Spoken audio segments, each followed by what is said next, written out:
বেড়িবাঁধের উপরে যে ভাঙ্গা আছে, ভাঙ্গার জন্য গাড়ি একটা আরেকটা ওভারটেক করা যায় না, এই জন্য দুর্ঘটনা করার সম্ভাবনা বেশিরভাগ। আমাদের প্রায় এই দনাগদা 64 কিলোমিটার বেড়িবাঁধ।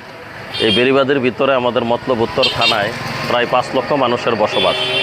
কিন্তু এই বেড়িবাঁধটি বর্ষা মৌসুম আসলেই এই ভিতরের জনগণ, 5 লক্ষ জনগণ নির্ঘুম রাত কাটায় আতঙ্কের মধ্যে থাকে, কারণ বিশাল বিশাল গর্ত বর্ষা মৌসুমে যে কোনো সময় বেড়িবাঁধ হুমকির মুখে ভেঙে যেতে পারে। তো এই জন্য আমি কর্তৃপক্ষের কাছে আশা করব দ্রুত যাতে এই বড় বড় গর্তগুলো খনন করে, কারণ মতলব উত্তর পাশাপাশি পর্যটন এরিয়া, দূর দূরান্ত থেকে অসংখ্য মানুষ আসে। প্রায় কিছুদিন পর পর এই গর্তের কারণে কিন্তু অ্যাক্সিডেন্ট হয়, বছরে 2-1 জন মারাও যায়। বেড়িবাঁধে উপরে অনেক জায়গা গর্ত হয়ে গেছে, যাতে গর্তর কারণে অ্যাক্সিডেন্ট হইতেছে প্রতিনিয়ত।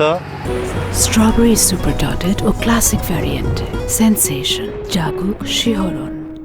এই গর্তগুলো যদি ভরাট হইতো তাহলে কর্তৃপক্ষের কাছে আমাদের বিশেষ আবেদন, যাতে এগুলা সংস্কার করে। এটি আসলে বাংলাদেশের একটি বৃহত্তম প্রকল্প, কিন্তু আমরা দুর্ভাগ্যজনকভাবে লক্ষ্য করি যে এগুলো আসলে মেনটেন্যান্সের আওতায় থাকা উচিত ছিল। এই ছোটো ছোটো গর্তগুলো ফিল আপ করার ক্ষেত্রে গর্তগুলো যখন অনেক বড় হয়ে পুরো বাঁধ ঝুঁকির মুখে পড়ে, তখনই কেবল ব্যবস্থা গ্রহণ করতে আমরা দেখি। কিন্তু শুরুতে যদি অল্প খরচে এই মেনটেন্যান্স করা যেত, তাহলে কিন্তু আসলে সরকারের এই অনেক বড় ব্যয় থেকে সরকার রক্ষা পেত এবং একই সাথে এই বাঁধগুলো ঝুঁকিমুক্তি থাকতে পারতো সারা বছর।